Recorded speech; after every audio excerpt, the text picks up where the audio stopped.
आपका स्वागत है। पेज नंबर 10 ग्रेविटेशन के प्रश्नों के बारे में पढ़ेंगे आज। तो सबसे पहले देखते हैं, थोड़ा सोचिए में क्या दिया है। पहला प्रश्न, पृथ्वी के पृष्ठभाग से ऊपर जाने पर क्या आपका भार स्थिर रहेगा? क्या आपका भार स्थिर रहेगा? तो जैसा कि हम जानते हैं कि जब हम ऊपर जाते हैं तो जी का मान धीरे धीरे कम होता जाता है। और भार किस पर डिपेंड करता है? द्रव्यमान और जी दोनों के ऊपर, क्योंकि W बराबर mg होता है। तो जैसे जैसे हम ऊपर जाएंगे जी का मान क्या होगा? घटता जाएगा। जी का मान जब घटेगा इसका मतलब हमारा जो है भार भी क्या होगा? कम होता जाएगा। इसका उत्तर क्या हो जाएगा? नहीं। जैसे जैसे हम पृथ्वी के पृष्ठभाग से ऊंचाई पर जाएंगे वैसे वैसे हमारा भार कम होता जाएगा। दूसरा क्वेश्चन इसमें दिया है कि माना कि आप एक ऊंची सीढ़ी पर खड़े हैं, पृथ्वी के केंद्र से उसकी दूरी 2r होने पर आपका भार कितना होगा? इसका प्रश्न का कहने का मतलब है कि आप एक ऊंची सीढ़ी पर खड़े हो जो कितनी ऊपर है? पृथ्वी के केंद्र से 2r की दूरी पर। r किसकी दूरी है? पृथ्वी के केंद्र से पृष्ठभाग की, पृथ्वी के, और 2r मतलब उसका डबल, काफ़ी ऊपर हो गया। तो उतनी दूरी पर आपका भार कितना होगा? तो इसके लिए हम हल करके निकाल लेते हैं कितना भार होगा। प्रश्न में दिया गया है क्या कि पृथ्वी के केंद्र से हमारी दूरी, चूंकि पृथ्वी के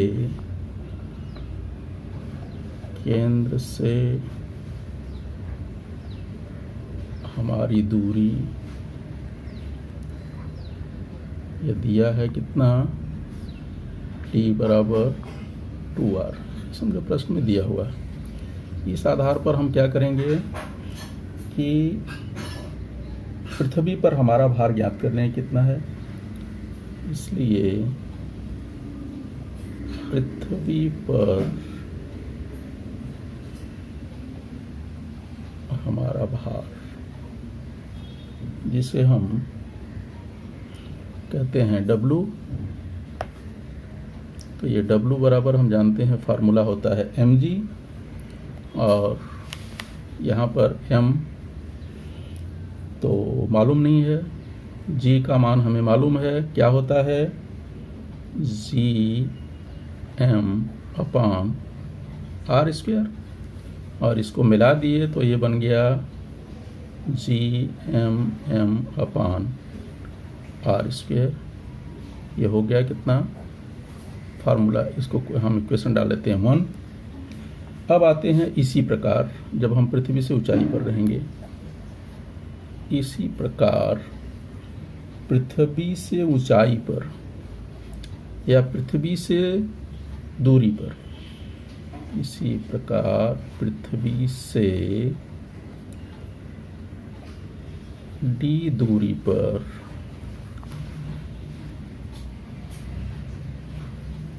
हमारा भार कितना हो जाएगा? d दूरी पर हमारा भार,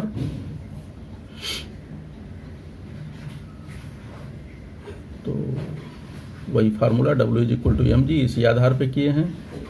तो ये हो जाएगा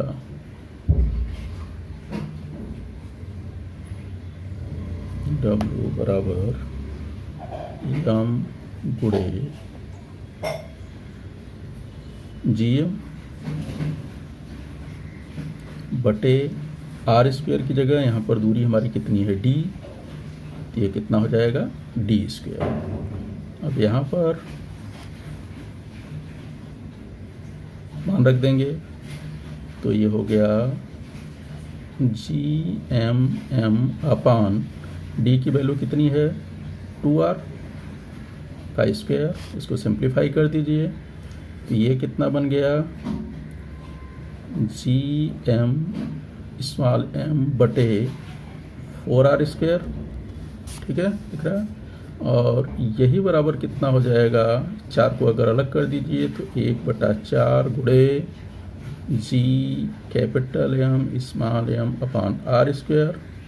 अब ये कथन 1 में देखिए, Gm/r² की यहाँ पर GMAR² किसका है? पृथ्वी पर हमारा भार है। तो यहाँ पर क्या हो जाएगा? 1/4 इंटू पृथ्वी पर हमारा भार। ये चाहे तो यहाँ पे दिखा सकते हो कथन 1 से। कथन 1 से ये चीज़ जो है वो क्या है? पृथ्वी पर हमारा भार है। और यहाँ पर 1/4, यानी कहने का मतलब कितना भार होगा?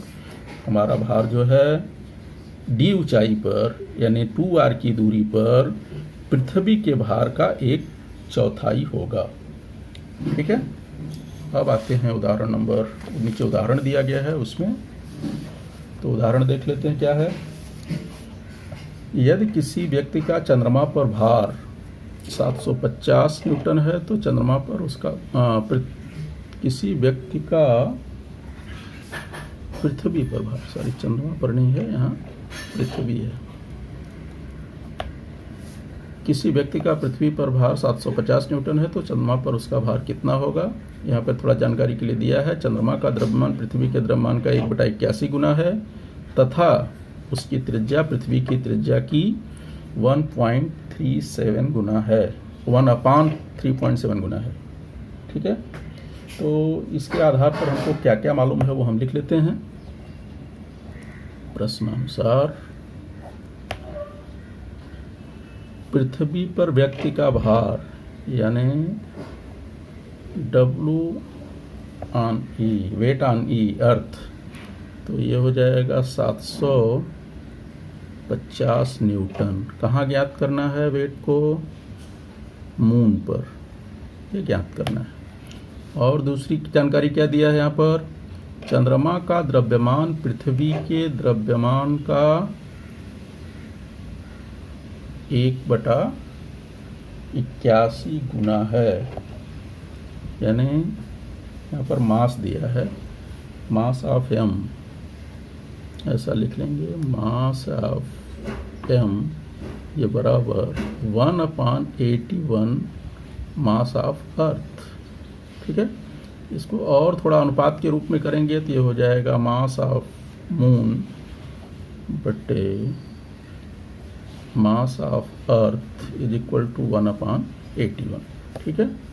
और दूसरी जानकारी क्या दिया है? उसकी त्रिज्या पृथ्वी की त्रिज्या की आधी है। उसकी त्रिज्या मतलब चंद्रमा की त्रिज्या। Radius of moon is equal to 1/3.7 radius of earth. इसी तरह से इसको अनुपात में बना लेंगे तो क्या बन जाएगा? Radius of moon upon radius of earth is equal to 1/37। अब आगे तो चूंकि सवाल जब हल करेंगे तब उसमें मालूम पड़ेगा कि हमको किसका उपयोग करना उचित रहेगा। या तो इसकी जगह पे ये वैल्यू पुटअप कर देंगे या जो है इन दोनों का अनुपात के रूप में प्रश्न में मिला तो ऐसा कर देंगे, और उसी तरह से इसको भी, या हो सकता है इसका अपोजिट मिले, उल्टा मिले तो इसको उलट देंगे तो मास of earth upon mass of moon 81 हो जाएगा। और उसी तरह से अगर इसको उलटना पड़ा तो radius of earth upon radius of moon ये हो जाएगा 3.7। ठीक है। अब आइए सवाल में आते हैं। क्या कह रहा है वो कि व्यक्ति का पृथ्वी भार इतना तो उसका चंद्रमा पर भार कितना होगा। तो पहले पृथ्वी पर हम उसका द्रव्यमान ज्ञात कर लेते हैं कितना होगा, तो उसके आधार पर मालूम पड़ जाएगा। अब पृथ्वी पर व्यक्ति का भार, पृथ्वी पर व्यक्ति का भार क्या होगा? पृथ्वी पर व्यक्ति का भार ये हो जाएगा W is equal to mg, ये फार्मूला है। ठीक है।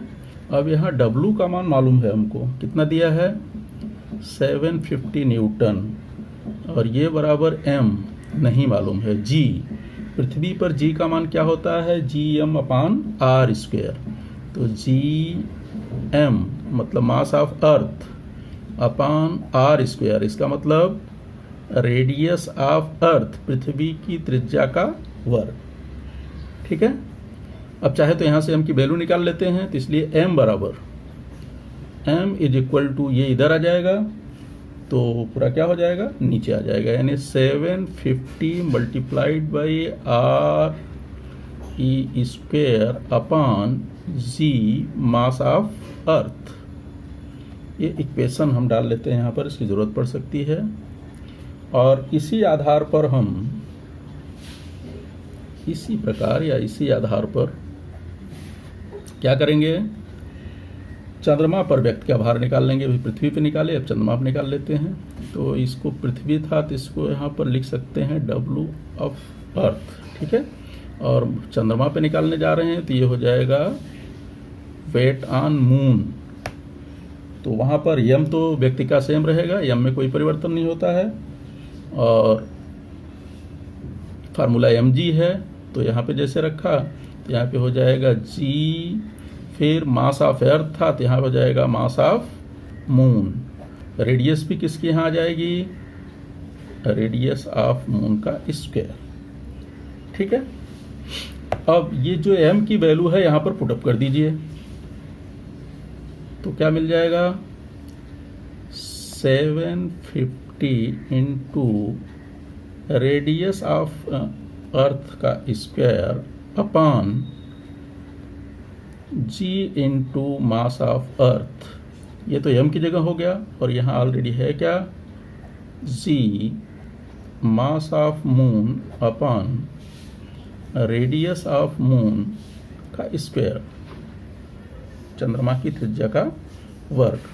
अब इसको चाहे तो एक साथ कर लीजिए, ये m को g, देखो g से कट जाएगा यहाँ पर, तो क्या बचा 750 इंटू यहाँ मास ऑफ मून बटे मास ऑफ अर्थ, ठीक है। इसको इधर ले लीजिए, तो यहाँ पे क्या हो जाएगा, रेडियस ऑफ अर्थ का स्क्वायर बटे रेडियस ऑफ मून का स्क्वायर, ठीक है। अब आगे क्या करते हैं, जो वैल्यू हमको मालूम है वो रख लेते हैं।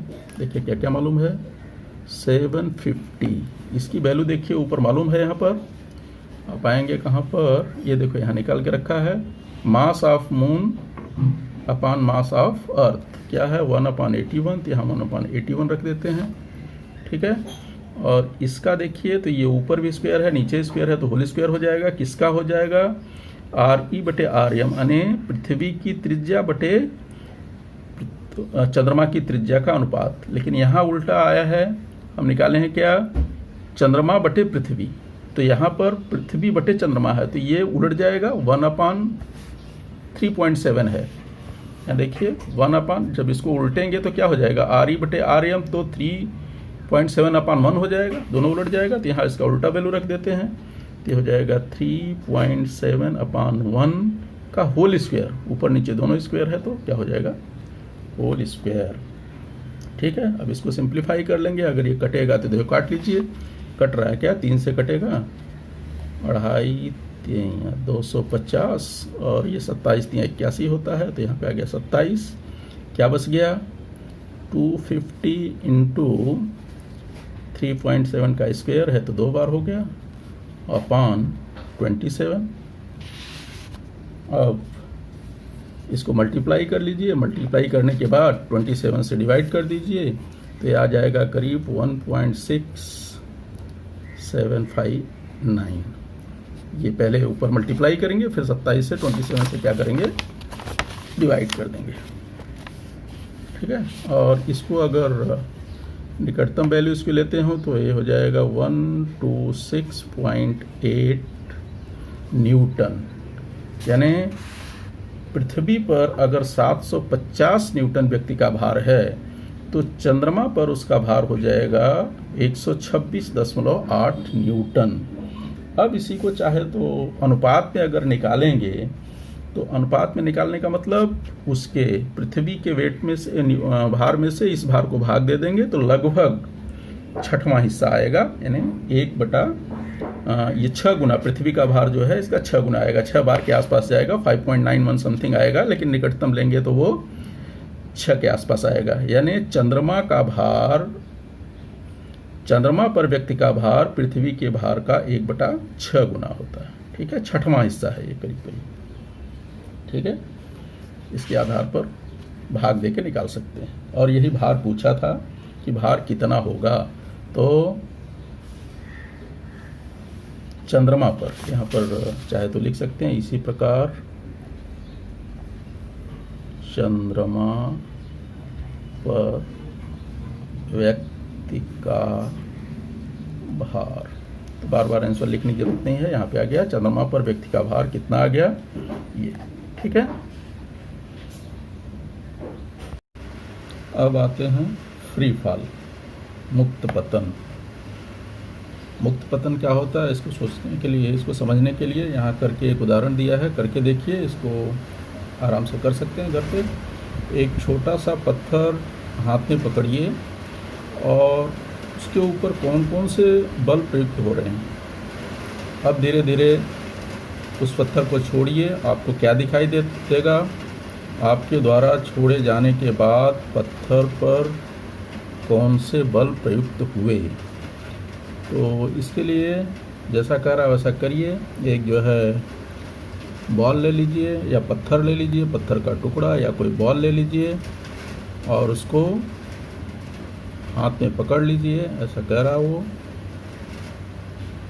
ठीक है, हाथ में पकड़ेंगे तो इसके ऊपर क्या होगा कि कौन कौन से बल प्रयुक्त हो रहे हैं, प्रश्न पूछ रहा। एक तो इस पर जो है, इस बाल के ऊपर पृथ्वी का गुरुत्वाकर्षण बल लग रहा है जो कि नीचे की तरफ है, और दूसरा हम हाथ से इसको पकड़े हुए हैं, हाथ से पकड़े हुए हैं। इसके लिए इस पर जो है, अगर हम नहीं पकड़े होते तो क्या होता, नीचे आ जाता। हम पकड़ के रखें इसको हाथ में इस तरह से, इसलिए इसका मतलब यह है कि हमारे हाथ द्वारा इसके ऊपर बल लग रहा है। वो बल किधर से लग रहा है, ये ऊर्ध्वगामी लग रहा है, ऊपर की तरफ लग रहा है बल। तो जितने बल से पृथ्वी उसको नीचे खींच रही है, ठीक उतने बल से उसको पकड़ करके हम रोके हैं। तो दो बल लग रहा है, एक नीचे की तरफ, दूसरा ऊपर की तरफ। अब यदि हाथ को यहाँ से हटा लें तभी क्या होगा, ये बाल जो है पृथ्वी की तरफ आएगा, यानी नीचे की ओर गिरेगा। ठीक है, क्या दिखाई देगा कि ये जो है पत्थर धीरे धीरे क्या होगा, यहाँ से जैसे छोड़ेंगे वो आकर के पृथ्वी के ऊपर गिर जाएगा।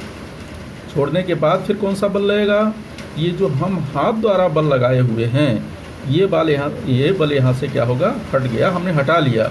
यानी ये सिर्फ इसके ऊपर कौन सा बल प्रयुक्त हो रहा है, सिर्फ पृथ्वी का गुरुत्वाकर्षण बल प्रयुक्त हो रहा है। ठीक है, जानते हैं कि पृथ्वी सभी पिंडों पर बल लगाती है। ठीक है, जब हम इसको हाथ पे पकड़ा था तब हमारे हाथ द्वारा इसको विपरीत दिशा में यानी अपवर्ड बल लग रहा था, जबकि गुरुत्वीय बल नीचे लग रहा था। तो हमारे द्वारा लगाए गए बल के कारण ये दोनों बल आपस में क्या हो रहे थे, संतुलित हो रहे थे। इसका मतलब ये स्थिर था, यहाँ पर रुका हुआ था। जैसे ही हमने हाथ हटाया तो गुरुत्वीय बल के प्रभाव के कारण ये क्या होगा, पिंड जो है नीचे की तरफ आता है, यानी पृथ्वी पर आकर के गिर जाता है। जब कोई पिंड केवल पृथ्वी के गुरुत्वाकर्षण बल के कारण ही गतिमान हो तो उसे क्या कहते हैं, मुक्त पतन, यानी फ्री फॉल। कहने का मतलब इस पर कोई भी बल न लगे और उसको स्वतंत्रतापूर्वक वहाँ से छोड़ दिया जाए, तब उसे कहते हैं फ्री फॉल। ठीक है, फ्री फॉल के समय जो होता है उसका प्रारंभिक वेग यानी इनिशियल वेलोसिटी क्या होती है, 0 होती है। जब इसको हम पकड़ के रखे हैं तो ये किस अवस्था में है, पिंड विरामावस्था में, स्थिर अवस्था में। और स्थिर अवस्था में प्रारंभिक वेग उसका जो u होता है, इनिशियल वेलोसिटी, वो क्या होती है, 0 होती है। ठीक है, और जब इसको छोड़ देते हैं तो समय अनुसार जैसे जैसे समय बीतता है इसका जो है त्वरण तेजी से बढ़ता है। त्वरण के कारण जो है वो नीचे आ जाती है। ठीक है, ये फ्री फॉल हुआ, केवल पृथ्वी का बल लग रहा है। लेकिन अगर देखा जाए तो ये जो पिंड नीचे आता जाता रहता है, जैसे सपोज यहाँ पर ये पिंड है और ये बल छोड़ दिया स्वतंत्रतापूर्वक, ये नीचे की तरफ आ रहा है, लेकिन यहाँ पर पृथ्वी के ऊपर क्या होती है, हवाएं होती है, हवा का लेयर होता है, ठीक है। तो जब ये पिंड नीचे आएगा तो यहाँ पर ये जो हवा है, हवा के घर्षण के कारण इसको आने में कुछ विरोध होगा। ये मान लेते हैं हवा नहीं है, इसके बाद भी जो है वातावरण के कारण इसमें आकर्षण घर्षण बल का प्रतिरोध कुछ न कुछ होगा। कभी हवा स्लो चलती है, कभी तेज चलती है, अर्थात हमेशा ये बाल जब पृथ्वी पे आता रहेगा तो कोई न कोई इसके ऊपर परिणाम होगा, यानी जो गति इधर नीचे की तरफ है उस गति का ये हवा क्या करता है, विरोध करता है। अर्थात जो है ये ऊर्ध्वगामी बल कार्य करता है, नीचे आने में रुकावट डाल रहा है, इसका मतलब वो क्या बल कर रहा है, उसको ऊर्ध्वगामी ऊपर की तरफ रोकने के लिए कह रहा है, यानी नीचे आने का विरोध कर रहा है, ठीक है। तो क्या यह संभव है कि हवा के होते हुए मुक्त पतन होगा? नहीं होगा, यानी जब हवा है तो इसका मतलब मुक्त पतन संभव नहीं है। तब ये संभव कहाँ होगा? केवल निर्वात में, वैक्यूम में, जहाँ पर हवा नहीं होगी वहीं पर ही ये फ्री फॉल संभव है। अर्थात फ्री फॉल समझ में आया? जब किसी पिंड पर केवल और केवल पृथ्वी का गुरुत्वाकर्षण बल ही क्रियाशील हो, क्रियाशील होने के कारण अगर उसमें गति का निर्माण हो, तब जो है उसे मुक्त पतन कहते हैं, ठीक है। अब आगे इसमें दिया है कि ये जब आ रहा है तो एक तो हो गया इसकी इनिशियल वेलोसिटी जो है, प्रारंभिक वेग 0। दूसरा ये जो जी एक्सेलरेशन त्वरण है वो किधर काम कर नीचे की दिशा में, नीचे की दिशा में, यानी इसको हम किससे डिनोट करते हैं? जी से, यानी ये कौन सा त्वरण है? गुरुत्वीय त्वरण, ठीक है। तो अब जब ये पिंड नीचे की तरफ आएगा तो उसमें क्या क्या परिवर्तन होगा?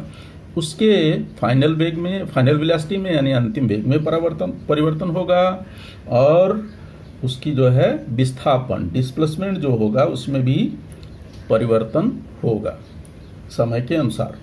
तो इसके लिए हम पीछे पढ़े हैं न्यूटन के गति संबंधी 3 समीकरण।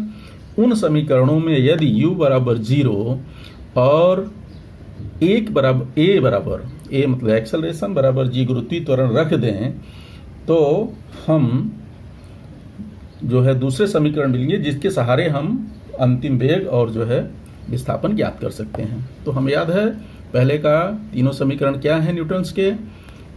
तो न्यूटन का पहला समीकरण था v बराबर u प्लस at, दूसरा समीकरण था s बराबर ut plus half at square, और उनका तीसरा समीकरण था v square is equal to u square plus 2as।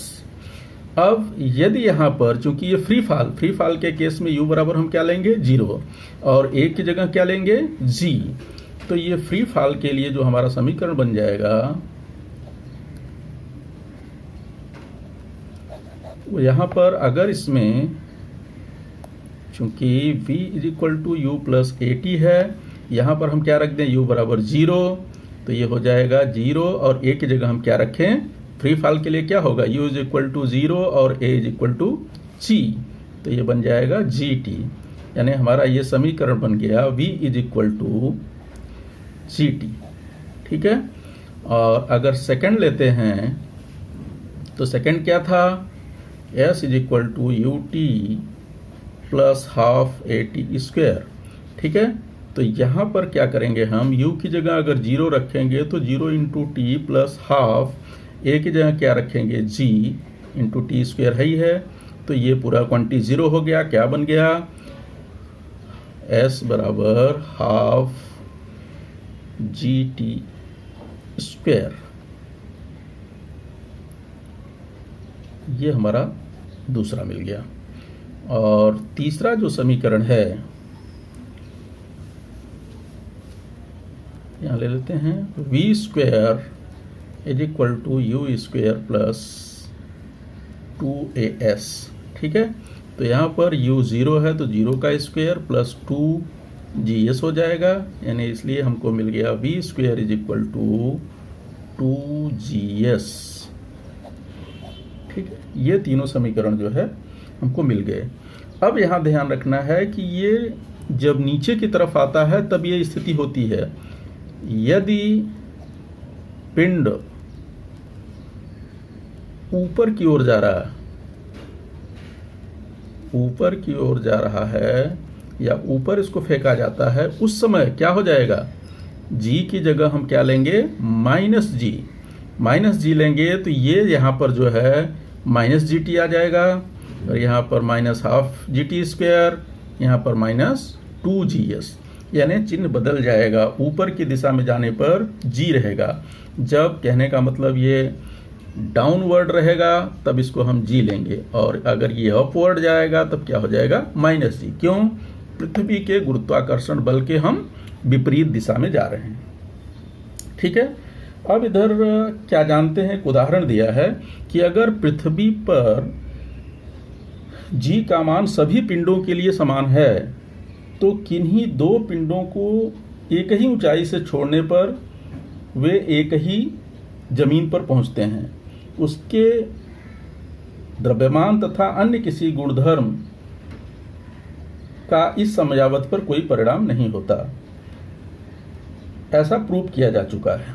तो अब अपने मन में कल्पना करो कि अगर ऊंचाई से एक पत्थर और जो है एक कोई गेंद, एक पंख का उदाहरण दिया है यहाँ पर, पंख या पत्ता ले लो कोई भी, और एक गेंद को ऊंचाई पर से छोड़ो, तो इस नियम के अनुसार, फ्री फॉल के नियम के अनुसार दोनों एक ही समय पर आना चाहिए। परंतु क्या हमें दोनों एक साथ गिरता हुआ दिखाई देता है? नहीं। क्यों नहीं दिखाई देता? इसका कारण है। कारण क्या है कि यहाँ पर हवा होती है, हवा के कारण जो है अब पंख जो होगा वो ज़्यादा एरिया कवर करता है और उसके ऊपर घर्षण बल जो है हवा का ज़्यादा लगेगा, इसलिए वो धीरे धीरे पृथ्वी पर आएगा। और जबकि गेंद जो है कम एरिया कवर करता है, वो उसके ऊपर हवा का घर्षण बल कम क्रियाशील होगा, इसलिए वो जल्दी आ जाएगा। तो इसको करने के लिए अगर निर्वात में जो है इसको किया जाए, मान लो जैसे यहाँ पर कोई एक वैक्यूम चैम्बर ले लें, यहाँ से हवा को इसको निकाल दिया जाए, इसमें हवा न रहे, ये वैक्यूम है, तो यहाँ पर अगर पंख को और गेंद को दोनों को किसी सिस्टम के साथ, ये मान लो पंख है, एक साथ छोड़ा जाए तो ये दोनों समान समय में, एक ही समय में दोनों आकर के ज़मीन पर गिरते हैं। इन दोनों की पहुँचने की समय यहाँ ज़मीन पर जो होती है सेम होती है। लेकिन ये कब संभव है? जब पूरा निर्वात हो, वहाँ पर हवा न हो। ऐसा जो है यहाँ पर वैज्ञानिक ने करके देखा है। कहाँ पर कि उन्होंने दो विभिन्न द्रव्यमानों को, गोलों को वहाँ झुकी हुई मीनार, इटली के देश के पीसा शहर में प्रयोग किया गया, वहाँ से जब छोड़े तो वो दोनों एक ही समय पर ज़मीन पर गिरते हैं, ऐसा उन्होंने सिद्ध किया। ठीक है, अब समझ में आ गया होगा कि अगर निर्वात में रहेगा तब तो फ्री फॉल संभव है, यदि यहाँ पृथ्वी के जो हवा का वातावरण है उसके अंदर अगर छोड़ा गया तो फ्री फॉल संभव नहीं है। तो जैसे उदाहरण ये लिया गया पंख का और किसी गेंद का या गोले का। ठीक है, इस उदाहरण को अच्छी तरह समझने के लिए एक पुस्तक में, आपकी पुस्तक में देखिए नीचे एक लिंक दिया है संदर्भ के लिए। ठीक है, इस लिंक पर जाकर के आप देखेंगे तो ये प्रयोग बहुत ही अच्छे ढंग से समझाया गया है और आप लोगों को बहुत अच्छा इससे समझ में आएगा। इसलिए आप ज़रूर कोशिश करो कि इस लिंक पर जाकर के इस प्रयोग को अवश्य देखिए। ठीक है, ओके।